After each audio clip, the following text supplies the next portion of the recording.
sih yang menariknya Vietnam? Iya. Stability, kita memberikan stability. Betul. Harapan, kita memberikan banyak harapan. Market, kita memberikan Wow, lebih market besar, lebih besar, bahkan, lebih ya. besar, Benar. ya kan? Apa?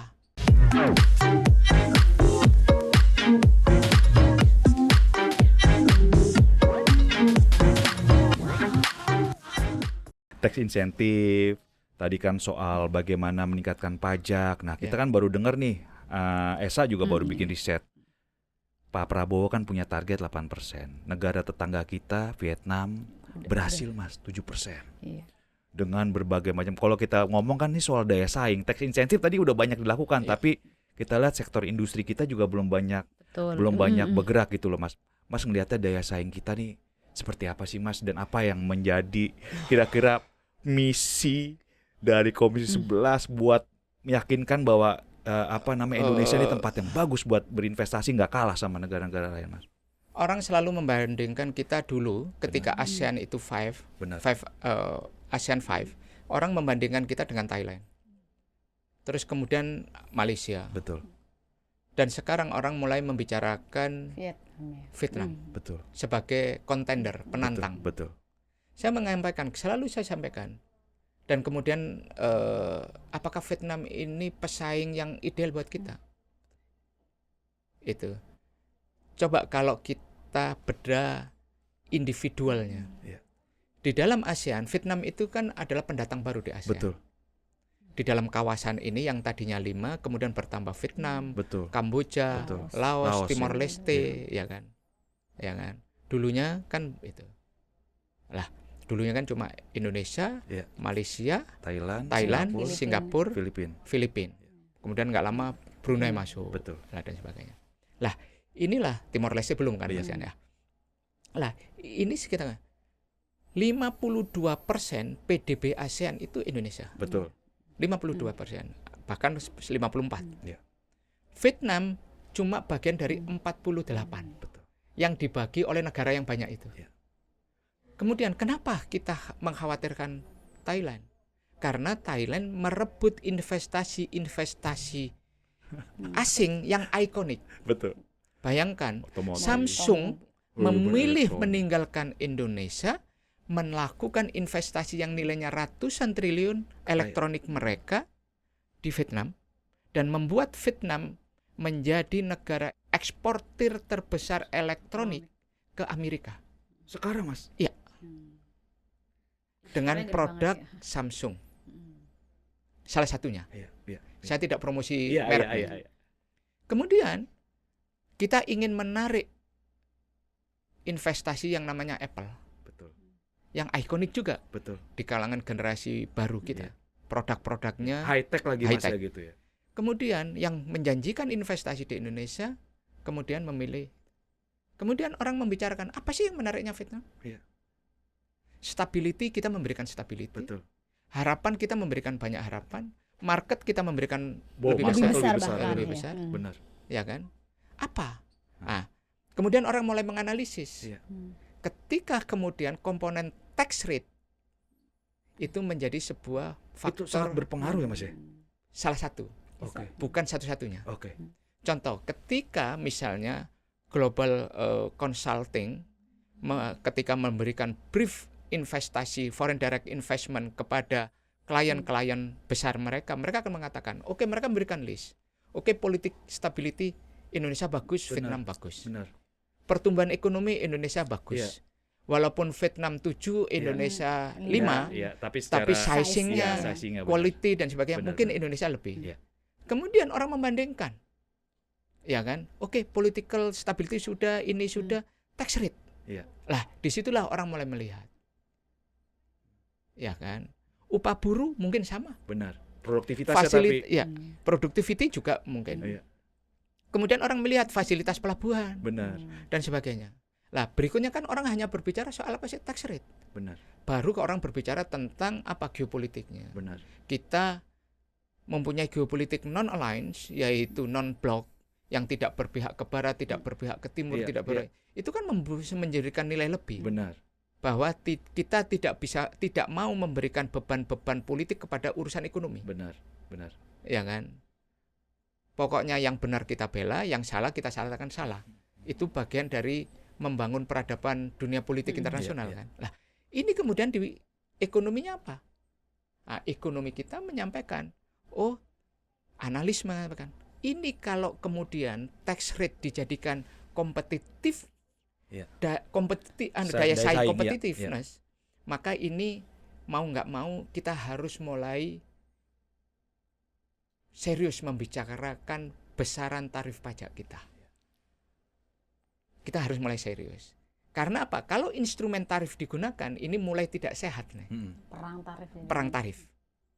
Dulu sebelum ada WTO, masih putaran Uruguay, GATT dan sebagainya, yang tidak boleh adalah menggunakan komponen tarif impor untuk apa? Untuk daya saing produk. Betul.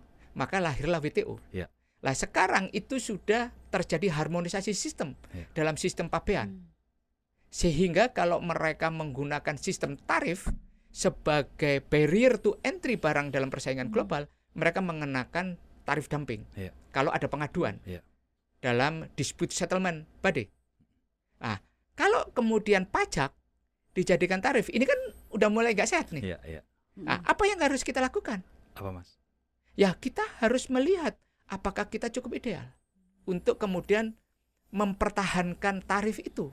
Kalau sudah dijadikan ini, kita tidak boleh berargumen terus-menerus mengatakan kita berbeda dengan Vietnam, kita berbeda. Itu nggak bisa, nggak bisa. Kita harus realistis melihat.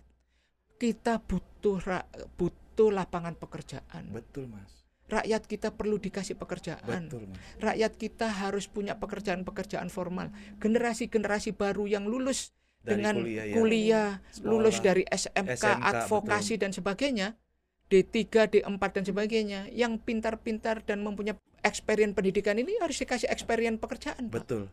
Lah inilah apa? Investasi dalam negeri penting, investasi luar negeri juga penting. PMA juga penting. Dikombin lah dalam sebuah policy yang membuat mereka bisa tumbuh. Nah, juga sama. Kita juga harus bisa memastikan bahwa Indonesia tidak stagnan di pertumbuhan 5%. Nah, kalau kemudian Pak Prabowo mempunyai target 8%, selama ini yang kita gunakan instrumen apa sih untuk pertumbuhan? Fiscal policy. Betul. Kita perlu mengkonsolidasikan yang namanya monetary policy. Benar-benar menyatu. Harus disatukan. Harus dikonsolidasikan. Daya dukung monetary policy di dalam pertumbuhan ini harus lebih diperkuat. Caranya ini. Caranya. Kita harus menemukan caranya. Ingat. Dulu zaman pembangunannya Orde Baru, Pak Harto berkuasa. Kita selalu berbicara, sekarang sama sebenarnya isunya. Keterbatasan ruang fiskal. Dulu Pak Harto menghadapi situasi yang sama.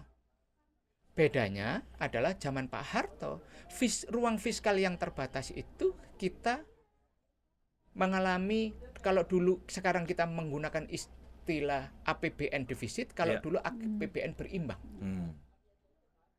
Berimbang. Keseimbangannya datang dari mana sih? Kekurangan timbangan keseimbangan itu? Moneter. Bukan, dari pinjaman. Utang juga, tapi dari negara donor. Bisa bilateral dan multilateral. Betul. Melalui lembaga donor. Negara donor dan lembaga donor. Maka keseimbangan APBN berimbang itu menjadi berimbang. Betul. Sekarang kita menggunakan istilah defisit, kekurangan utang kita dari apa? Dari pasar. Dengan menerbitkan surat utang negara. Benar. Dalam bentuk surat berharga negara atau surat yang lain, ya kan? Bisa umum maupun syariah, ya kan? Lah, siapa standby buyer di sini di secondary marketnya? Bank sentral, ya kan? Bank sentral kita setelah krisis 98 kita lucuti, Pak, kewenangannya yang tadinya mempunyai 3 kewenangan, yaitu stabilisasi, pertumbuhan ekonomi, dan penciptaan lapangan kerja. Karena pada saat itu dianggap pertumbuhan ekonomi dan penciptaan lapangan pekerja itu melahirkan kredit likuiditas Bank Indonesia, governance-nya tidak baik, maka politik memutuskan bahwa dua peran ini kita hilangkan. Dia hanya bertugas menjaga stabilisasi. Ya. Melakukan stabilisasi, yaitu stabilisasi harga, menjaga inflasi, dan kemudian menjaga nilai tukar. Stabilisasi nilai tukar. Iya, betul. Tapi apakah cukup peran stabilisasi ini saja? Makin lama kita melihat bahwa peran itu harus kita extend kembali. Nah, di Undang-Undang P2SK, pengembangan dan penguatan sektor keuangan itu, kita berikan peran baru kepada Bank Sentral, yaitu Bank Indonesia, tentang pertumbuhan dalam rangka menjaga stabilitas sistem keuangan. Apakah ini cukup? Harapan kita cukup untuk situasi saat ini, yaitu bisa memberikan insentif likuiditas makroprudensial. Ya kan? Nah, insentif likuiditas makroprudensial ini kita harapkan nanti ketika ada sektor-sektor prioritas dalam pembangunan yang diprogramkan oleh Bapak Prabowo Subianto sebagai Presiden Republik Indonesia, sektor pangan, yaitu pembukaan lahan baru food estate, kemudian sektor perumahan, sektor hilirisasi, ini benar-benar bisa terjaga likuiditasnya itu di dunia usaha. Nah, makanya apa? Konsolidasi fiskal dan moneter ini bisa seiring dan sejalan. Yang melakukannya itu siapa yang bisa melakukan? Komisi 11. Komisi 11. Tentunya yang membuat program adalah pemerintah. Ada Menteri Perencanaan Pembangunan Nasional, BPN Kepala Bappenas, dan antar Menteri Keuangan. Di Bappenas lah konsolidasi itu terjadi, dan di Menteri Keuangan sebagai pemegang kendali APBN, penyusun program APBN dan sebagainya, itu bisa membuat ruang fiskal pertumbuhan yang memadai. Dikonsolidasikan ini menjadi sebuah fiskal policy, dan kami bersama dengan Bank Indonesia mengkonsolidasikan ruang kebijakan moneter untuk memberikan. Kalau misalnya ini tumbuh 5,2, yang dari dorongan fiskal ini dalam rangka food estate, program pangan, lewat likuiditas tadi hilirisasi, ya kan? Ini melalui dorongan ekspansi likuiditas dari insentif likuiditas makroprudensial ini memberikan dorongan 2%, 3%, 8% itu akan tentu. Dan kami di Partai Golkar mendapat sebagai koalisi terbesar oleh Bapak Ketua Umum kami, Pak Bahlil, sudah diminta memberikan sumbangsi pemikiran ini kepada pemerintah untuk dilaksanakan. Dan mengkonsolidasikan ini ruangnya ada di Komisi 11. Luar biasa. Mas Misbakun, ini kita udah ngobrol panjang. Dan semoga tadi sebenarnya udah jelas ya bagaimana peran Komisi 11 dari sisi politik gitu ya, dari sisi legislator untuk mengawal visi misi Presiden Prabowo 8% ya Mas. Dan tadi terakhir fiskal sama moneter harus makin konsolidasi supaya dulu Pak masing-masing Harto, menyumbang. Saya sampaikan Pak Harto itu dulu keterbatasan ruang fiskal ada. Pak Harto itu dulu contoh memberikan konsesi sumber daya alam. Sumber daya alam diberikan kepada pengusaha-pengusaha. Kemudian mereka membuka hutan. Hutan ini berapa juta hektar, ini berapa juta hektar. Yang terjadi itu bukan soal membuka hutan, Pak. Tapi lahan itu untuk pangan. Dikirimlah transmigran. Kemudian kita berbicara tentang swasembada pangan. Pada saat yang sama Pak Harto melakukan konsolidasi membangun pabrik petrokimia. Lewat BUMN. Kita pupuk yang harus kita siapkan. Membikin pabrik cangkul, pabrik sabit dan sebagainya yang berdasarkan lisensi dari asing yang berkualitas dikerjakan oleh BUMN. Konsolidasi terjadi. Lah, itu juga harus kita lakukan upaya yang sama. Apalagi Pak Prabowo ini kan selaku presiden, beliau mencapaikan ketahanan pangan dan ketahanan energi. Dua hal yang menjadi isu fundamental di hampir semua negara. Hampir semua negara. Dan itu adalah tantangan kita ke depan. Apalagi Indonesia generasinya makin baru, tuntutannya makin banyak, dan kemudian kebutuhannya juga berubah. Lah, perubahan-perubahan yang terus diikuti patternnya ini adalah tugasnya negara, Pak. Ya. Tugasnya negara. Apalagi kemudian yang perlu juga kita perkuat ke depannya adalah bagaimana kemudian soal defisit ini tidak lagi menjadi isu. Utang tetap sebuah keniscayaan, tetapi kita memperkuat tax ratio dalam rangka apa? Oh, sebagai sebuah negara yang kuat, pembiayaan pembangunan itu harus berasal dari pajak.